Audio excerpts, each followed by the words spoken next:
Bougainvillea ചെടികൾ വേഗത്തിൽ പൂക്കുവാനായിട്ട് എന്തൊക്കെ ചെയ്യണമെന്ന് യൂട്യൂബിൽ ഷോർട്സായിട്ടും ഫേസ്ബുക്ക് പേജിൽ റീൽസായും ഏതാനും ദിവസങ്ങൾക്ക് മുമ്പ് ഞാൻ വീഡിയോ ചെയ്തിരുന്നു.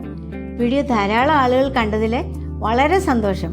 കണ്ടവരിൽ പലരും അതിൽ പറഞ്ഞതുപോലെ ചെടികൾ പൂവിടാനുള്ള മാർഗങ്ങൾ സ്റ്റെപ്പ് ബൈ സ്റ്റെപ്പായി ചെയ്തു തുടങ്ങിയിട്ടുമുണ്ട്. ചിലർക്കൊക്കെ വീഡിയോയിൽ പറഞ്ഞ നൈട്രജൻ കുറവുള്ള NPK വളങ്ങൾ കിട്ടാതെ ഉണ്ടെന്നറിഞ്ഞു.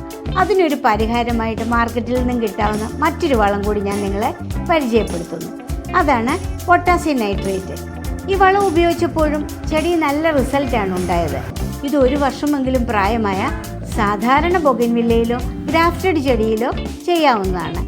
നമ്മൾ കഴിഞ്ഞ വീഡിയോയിൽ പറഞ്ഞതുപോലുള്ള സ്റ്റെപ്സ് ആദ്യം തന്നെ ചെയ്യണം. അതായത് ആദ്യ ദിവസം തന്നെ പ്രൂണിങ് ചെയ്യുക, കമ്പുകളുടെ അഗ്രഭാഗം കൈകൊണ്ട് നുള്ളിക്കളയുക. അന്ന് തന്നെ ചെയ്യേണ്ട മറ്റൊരു കാര്യം, പോട്ടിലെ മേൽമണ്ണ് ചെറുതായി ഒന്ന് ഇളക്കി കൊടുക്കണം. എന്നിട്ട് 1-2 ടേബിൾ സ്പൂൺ എല്ലുപൊടി ചെടിയുടെ തണ്ടിൽ മുട്ടാതെ ഇട്ട് കൊടുക്കുക. എന്നിട്ട് നന്നായി വെള്ളം ഒഴിച്ചു കൊടുക്കണം. പൂവിടുന്നതിന് ആവശ്യമായ ഫോസ്ഫറസ് ചെടിക്ക് കിട്ടാൻ വേണ്ടിയാണ് ഇങ്ങനെ ചെയ്യുന്നത്. അടുത്ത ദിവസം തന്നെ ചെടിക്ക് വാട്ടർ സ്ട്രെസ് കൊടുക്കാനായി തുടങ്ങണം. ചെടിക്ക് പതിവായി വെള്ളം കൊടുക്കുന്നത് തൽക്കാലം ഒന്ന് നിർത്തുക. ചെടിച്ചട്ടിയിലെ മണ്ണ് വരണ്ട് ഇലകൾ വാടാൻ തുടങ്ങുമ്പോൾ മാത്രം കുറച്ച് വെള്ളം ഒഴിച്ചു കൊടുത്താൽ മതി. നല്ല സൂര്യപ്രകാശം നേരിട്ട് കിട്ടുന്ന സ്ഥലത്ത് വേണം ചെടികൾ വയ്ക്കാൻ.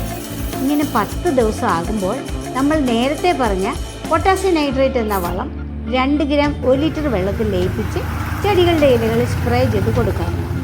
ഈ വളത്തിൽ 45% പൊട്ടാസ്യവും 13% നൈട്രജനുമാണ് അടങ്ങിയിട്ടുള്ളത്. പൂക്കളുടെ ഗുണമേന്മ, വലിപ്പം, നിറം എന്നിവയൊക്കെ വർദ്ധിപ്പിക്കാനായിട്ട് പൊട്ടാസ്യവും ഫ്ലവർ ഷൂട്ട്സിന് വേണ്ടി നൈട്രജനും നമ്മൾ കൊടുക്കുന്നു. 10 ദിവസത്തിന് ശേഷം വീണ്ടും ഈ വളം കൊടുക്കണം. ഏതാനും ദിവസങ്ങൾക്കുള്ളിൽ നിങ്ങളുടെ ബൊഗൺവില്ല ചെടികൾ നിറയെ പൂത്തു നിൽക്കുന്നത് കാണാനായിട്ട് കഴിയും.